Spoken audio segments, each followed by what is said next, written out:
We love weekends on Diverse FM. Diverse FM. Diverse FM. Welcome to Diverse FM. You're joined with myself, Sharon, and PCC John Tizard. Thank you for joining us on the show.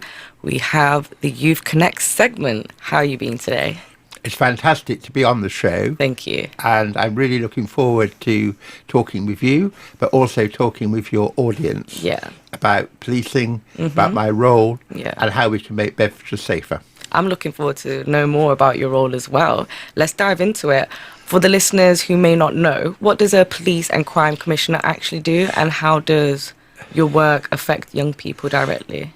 The Police and Crime Commissioner is an elected political role, and I was elected in May 2024 for a 4-year period. And the role is to represent the people of the county, so 730,000 of us across Bedfordshire. And I don't claim to know all of them, to be their voice into the police. Yeah. I have no operational responsibility for the police, so I can't tell the police what to do. I can't get involved in individual cases, but what I do is to set the strategy for policing in the county and set the budget for policing in the county and to hold, through the Chief Constable, the police service to account for delivering what the law calls an effective and efficient police service.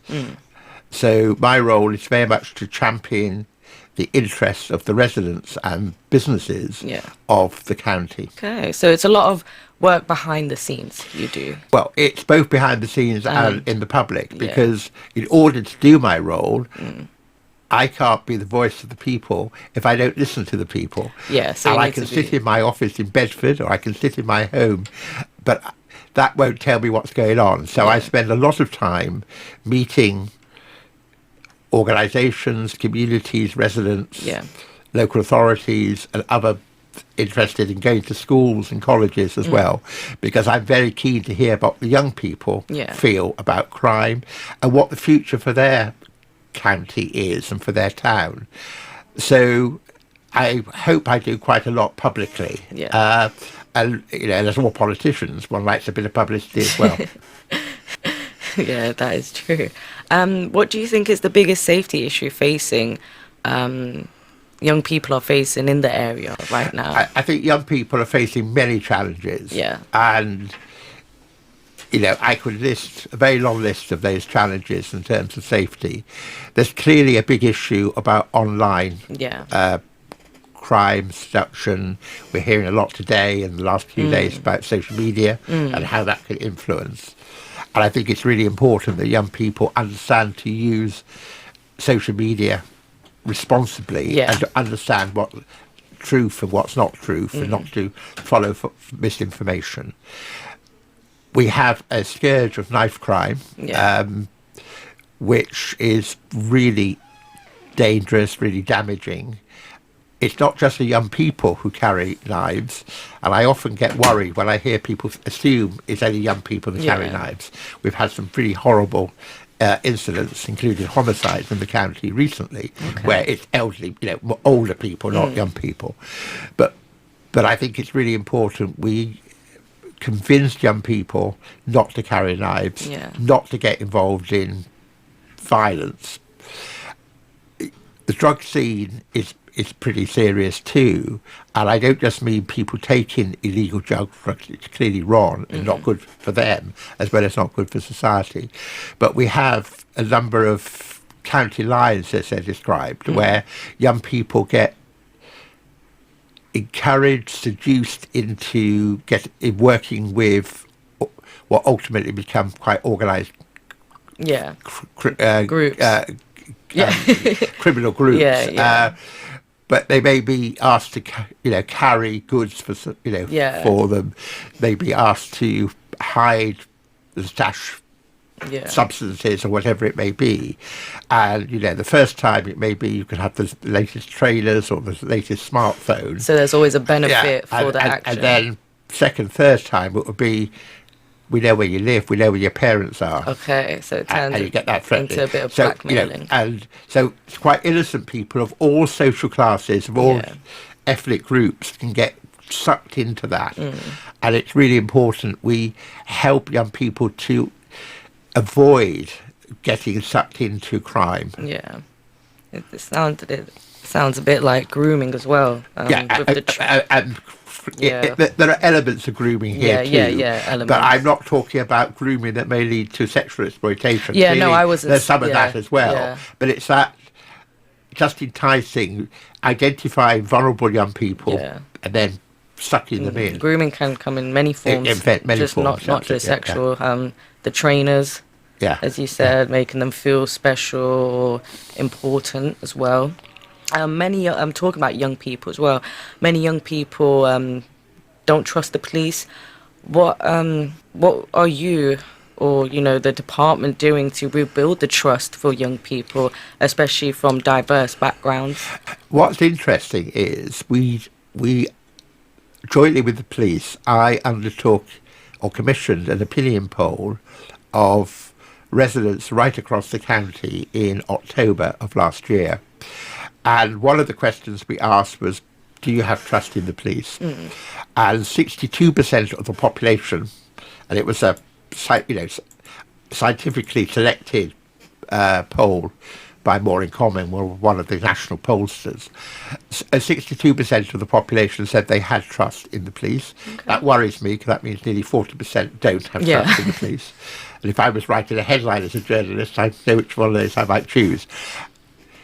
The group that had the most trust were under 25s. Okay. And under 25s from some of the most diverse communities. Okay. And the group that had the least trust were people like myself, over 50, white, living in central Bedfordshire. Oh, no way. So, interestingly, it wasn't quite what one might have expected. But how did we build trust? I think you build trust by your actions. I, the Chief Constable, can talk every day, and we probably would if we allowed to say, trust us, we're really good. But actually, people want to see something. Yeah. And I think it's really important when I talk to the youth councils of the 3 local authorities in Bedfordshire, and I asked the question, what would give you more trust? Yeah. They said, actually, the police being in the school.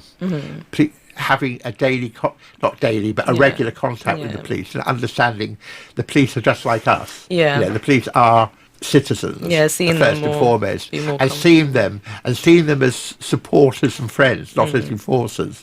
Seeing when you see police on the street, they're not there unless you're doing something wrong to have a go at you. They're there to protect you. Yeah. But we've also got to do a lot more of building trust across the communities, and I'm very proud of the work the Bedfordshire Police does in particular with the diverse communities here in Luton but across the county. And we have a dedicated social cohesion team that spends a lot of time with those communities of all ages. But ultimately you build trust by your actions. Yeah, definitely. And one of the things that really gave me pride in Bedfordshire Police was 2 summers ago when we had all those horrific scenes in other parts of the country of violence, criminal behaviour on the streets, clear racism, attacking asylum hotels and so on. We had not one incident in Bedfordshire. We were one of the 5 parts of the country where no one was arrested for criminal activity on the streets that summer. And for me, that was a sign of the work the police, local authorities and the communities themselves had done to build up that real sense. And you won't be old enough to remember, I do, when Luton, was the forefront of some really nasty racism. Not in living memory, and we've turned that corner now, and I think that's really important. Luton's become Luton's very diverse, multicultural. Yeah, it was diverse then, but there was that element. The EDL was born in, and I don't want to give them publicity, but that kind of organisation. Yeah. And hopefully we've seen that away. Yeah. And I think there's a real strength in Luton, that sense of solidarity, that sense of community, which you don't see in many other parts of the country. So it's a great tribute to Luton. Yeah, you are right there, definitely. Going back to knife crime and young people, youth violence, they're both often talked about in the media a lot. What practical steps would you say yourself and the department are taking to prevent young people from getting involved in crime in the first place? Obviously, you're showing up, which is important. The police have an education diversion team that work in schools across the county and giving talks, much more sophisticated talks with technology to really get across what it means. With it, we also have the Violence Exploitation Prevention Partnership, which brings together my office, the police, local authorities, other partners, and it sits in my office. And the VEP does a lot of work in schools too. Okay. And schools themselves do. I think we have to do a lot of work in schools. Yeah. But I made the point earlier that knife crime is a problem amongst young people, but not exclusively amongst young people. Yeah. And we mustn't fall into the trap of thinking the only people who carry knives and commit crime. I get very worried when I meet very bright, articulate, sometimes 13, 14-year-olds, and actually younger, who will say, I want to carry a knife because I don't feel safe going out without a knife. And the reality is that if you carry a knife, you're more likely to be attacked. And if you get caught, you're going to face a very long sentence and probably a custodial sentence, even if you're a young person. So, and that's your life destroyed, what it's going to do to your family as well. So, but I can say that, and I can continue to say that. I think we also have to get peer pressure. And I think I've seen some really good programs in Bedfordshire, both in Bedford, Luton and other parts of the county, where young people or slightly older people who have been drawn into knife crime previously come and talk to young people about what it is. We've also got some good programs working with parents just to help them identify where their child might be either subject to grooming or to bringing the awareness. kind of thing, or to carry knives, because often the parent may not know. Oh yeah, young people are good at hiding things. So we've got to do a lot of education. Yeah. But I think it's got to be.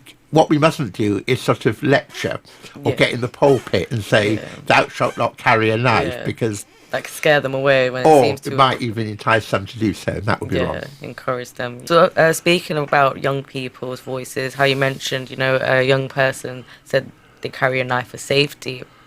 How do you ensure their voices are heard, especially regards to decision making about policing and community? Well, as I said earlier, I mean, one of the things I want to do is to listen to people. Yeah. I spend time going to schools, colleges, youth clubs, and other places where young people are to hear what they are saying.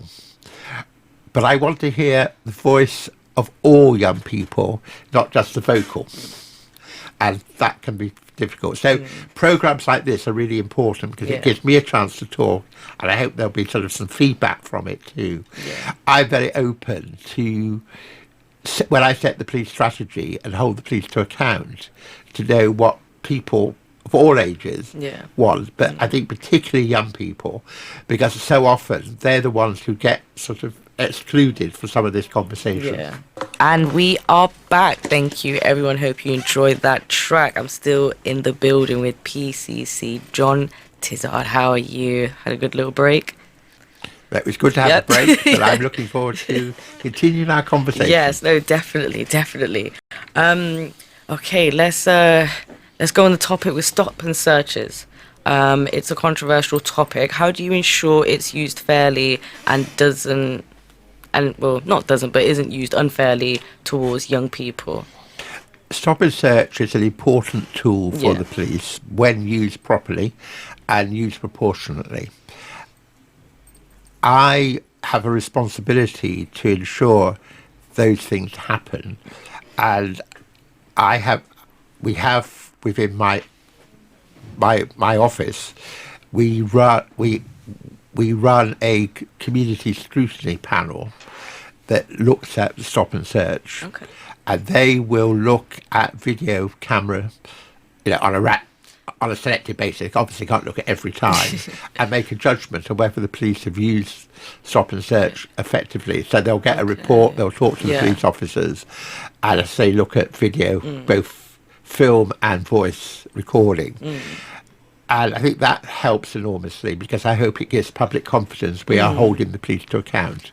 And if they find something that is grossly wrong, those officers could face disciplinary proceedings.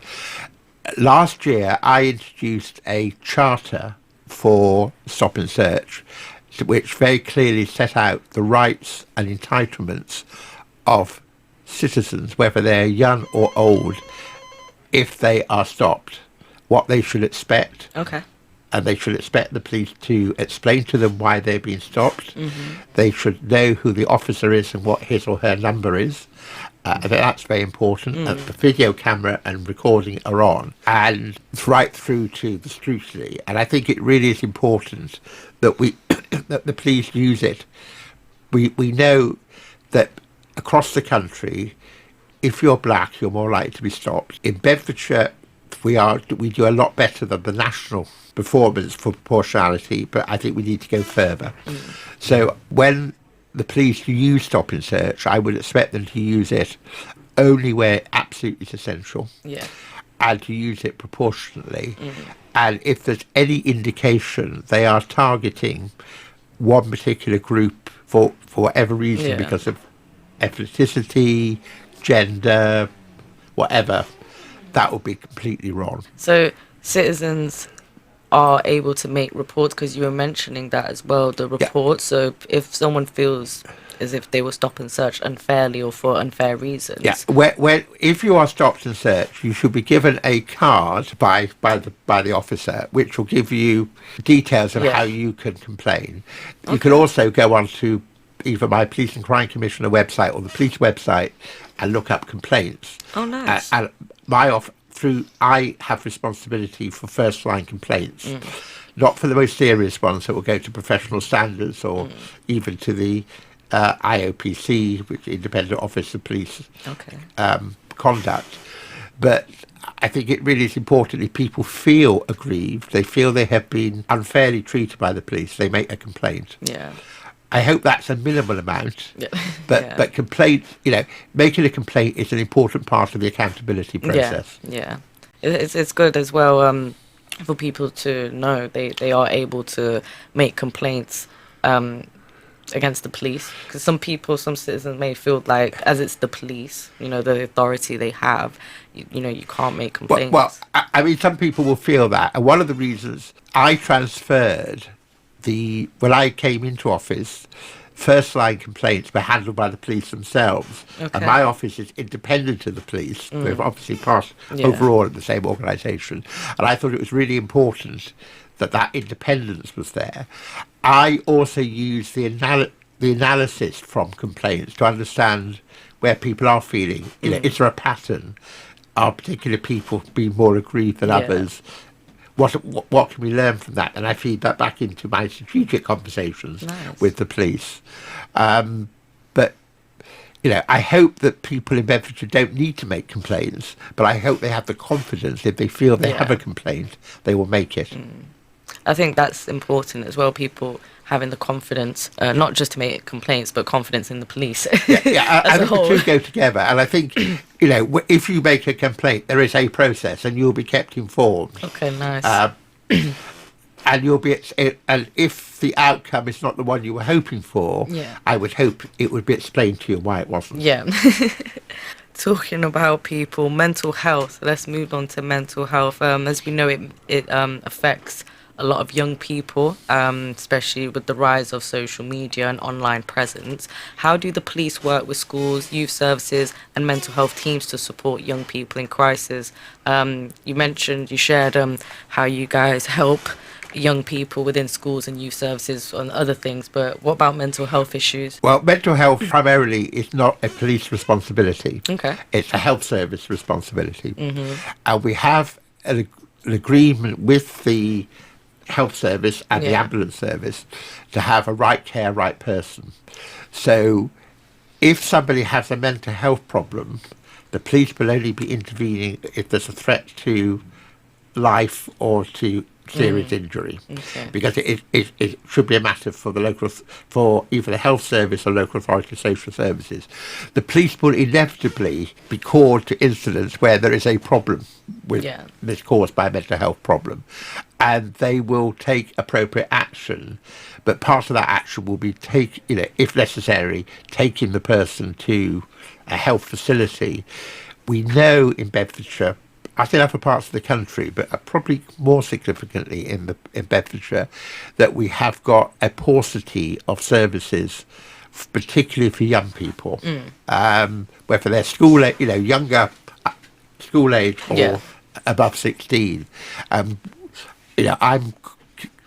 in dialogue with the health service to get that improved. Nice. Too often, a young person, or maybe not a young person, who's got a mental health problem, the police have been called, they have to take them into care, as it were.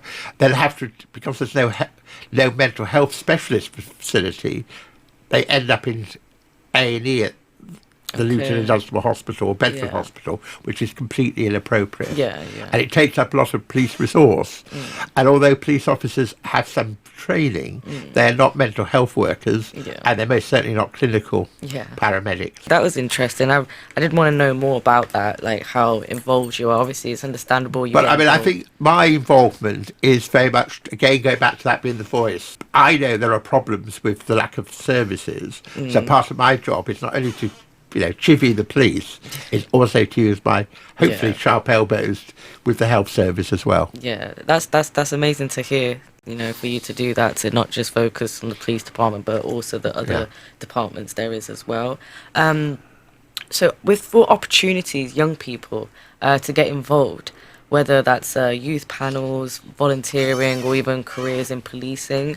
I'm sure there'll be quite a few young people that may be interested after this conversation.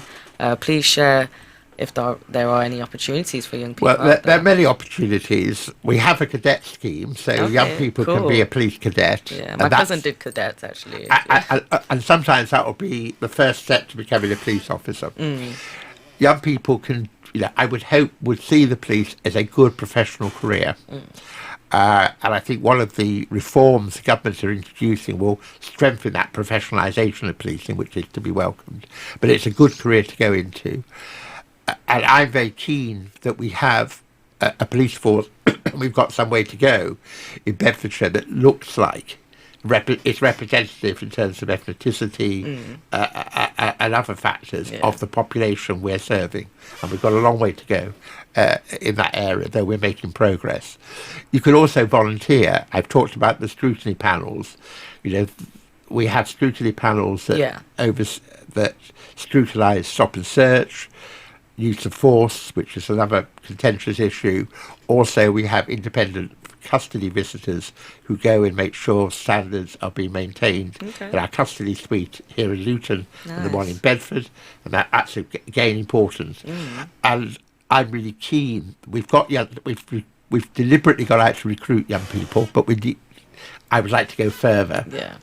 Because I think with areas like stop and search, for example, I would like a scrutiny panel which look much more like the population that's likely to be stopped and searched. Yeah, of course, makes sense. Not, elderly or middle-aged men. They'll be able to relate, but actually younger people as well. So there are many opportunities, but I think if you're, anyone in school or college thinking about a career, whether that's to enter the police as a graduate or pre-graduate, and actually some very interesting schemes where you can come into the police and do your university course as part of your police training. Okay, that's interesting, and it sounds like a really good opportunity. Yeah, no, that's really good. Thank you for sharing all those different opportunities, because there's a lot there. There's quite a few I didn't realise you could get into, but no, that's really cool. And there are other ways in which you can volunteer, aren't there? So you can volunteer in your community to do things that may make your community safer without being necessarily part of the police service. Like a little neighbourhood watch. No, Well, we have neighbourhood watch. We have Speed watch. Do you? That's cool. We have horse watch. Horse watch. Yeah, and in my naivety, elaborate on that? when I first took up office, I thought a horse watch was watching over horses. That's what I thought, just watching them. It's people riding horses, watching things in the countryside. Yeah. So there are a lot of watch schemes, and that's another way of volunteering. Yeah. And I suspect, and not being unfair to the volunteers in the watch schemes, the average age will be higher than the average age of the population, so more young people would be great. Yeah, oh, definitely. Oh, that sounds quite cool, though, the watch schemes. I can't lie. Might have to volunteer for a while. I'm going to do a little fun question. If you could change one thing right now to make young people feel safer in the community, what would it be and why? Obviously, imagine you had a limited budget, nothing stopping, roadblocks. What would you do? It'd be great to have an unlimited budget. Yeah, that's why I said that. If you could. Budget, we stretch and stretch, and it won't stretch far enough.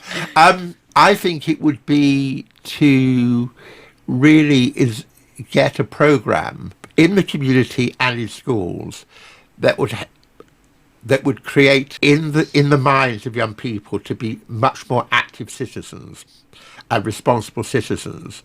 Okay. Because ultimately we're only as safe as our neighbour. Yeah. And actually, how do we as a community come together to do that?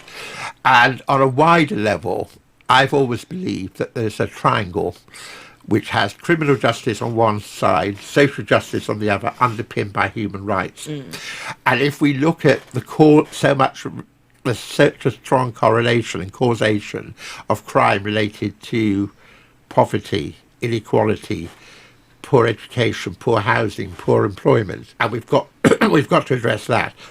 Over 60% of people in prison have been excluded from school. Now we can have programs to support those who are excluded. Yeah. I'm more interested, how do we stop young people getting excluded? Yeah, it's a big number, 60%, when you think of it like that. Yeah, it's quite big. And when you said more active, were you meaning as in being more like socially out there? Did you mean as in like, we're on the phone a lot? What did you mean by those first 2 points? I think by that I mean just taking a view that being a good citizen, and it sounds very pious, but actually looking out for your neighbour. If you see something that's wrong, being ready to report it to the police. Yeah. But also maybe just nudging your friend or your fellow classmate or college fellow not to do something. Why do you think that is, though? People aren't as active as in, like, when they see something wrong, they're not reporting to the police. I think there are a number of reasons when people see something. One may be they actually just can't be bothered. Yeah. Another might be that they feel scared. Yeah. So they might feel, if I report, I've seen something really nasty, if I report it, I might become the victim. And there's also a view the police won't do anything about it. One of the things that I've learned, I knew it before, but it's really been reinforced in the last 2 years as Police and Crime Commissioner, reporting is really, really important. If you don't report it, the police can't investigate it. The police are very data-driven, so the more reports they have of particular crimes in particular places, they will start looking at those. True. And so often I'll hear people say, oh yes, there's a lot of crime in my neighbourhood, but I don't report it. So I go back and look at the stats, and there's no evidence that it's not being reported. Okay. So reporting is really important. Okay, and the 2 reasons of safety, not reporting due to safety and not reporting due to not thinking nothing's going to happen, what do you say to those people? Well, in terms of nothing's going to happen, every crime that's reported has to be recorded, and the police have a duty to deal with it. Now, they may deal with it and decide there's nothing, they can't proceed, but then they have to report that back to the person who reported it or to the victim. In terms of not feeling safe, there's Crime Stoppers where you can report without having to give your name or your contact details. But I would hope most people have the confidence that the police will treat them with the respect and protection they require. Okay, nice. No, I appreciate that. I do. Hey, I've seen the time. Just the last question before we let you go. I've been enjoying this conversation, and I hope you've had a good time as well. I've really enjoyed it too. Yes, I should go on. No, so just from yourself, what would you say to a young person who feels like the system doesn't care about them? that aren't too confident in the system, what would you say to them? I would say to anyone, young or old, that the police and the system is there for you. And if you don't feel safe and you don't trust the system, it's our fault, not your fault. Because we're not getting across to you what we're doing, or we're not getting it across in the right way. And I would just encourage young people, and as I say, young people particularly, that's the question you asked me, just to get much more engaged, really think through what they want, what would be a good, safe Luton be for a young person, and what can the police do, what can the council do, what can the community itself do to make that happen and be a reality. Yeah, no, definitely. I agree with that. And if anyone wants to message you or approach you, can they? They can indeed. Yeah, please let them know how they can approach you and or message you. If they've got any questions or if they'd like to. But they can go to the Bedfordshire Police and Crime Commissioner website. Yeah. And there'll be telephone numbers and email addresses there to contact me. Perfect. Okay, great. And I would encourage people to do so. Yeah, you never know. You might get some amazing. I'm sure after this people. broadcast there'll be a lot. Yes, I hope so. Make sure to drop PCC John Tizard a message. Tell him you got sent by Diverse FM. But thank you so much. I really appreciate your time. I hope you had a lovely time. I learned a lot personally. I didn't realize how many departments and organizations were within the police. But there's so many like the police is a big complex organisation. It's not just the police. 1,500 police officers and over 1,000 staff in the county. Yeah, that's a lot. And that's working from counter-terrorism through to dealing with antisocial behaviour. Yeah, but that's a good thing though. You know, it's a good that there's a lot going on because it's to make the community and the people feel safe and secure. I'd hope to have you back on the show. Well, I'd love to come back. Yeah, and it'll be great. We'll have you back, have a little catch up. Yeah. I'll let you go. Enjoy your day, but thank you so much for your time. Well, thank you very much. Thank you. Take care.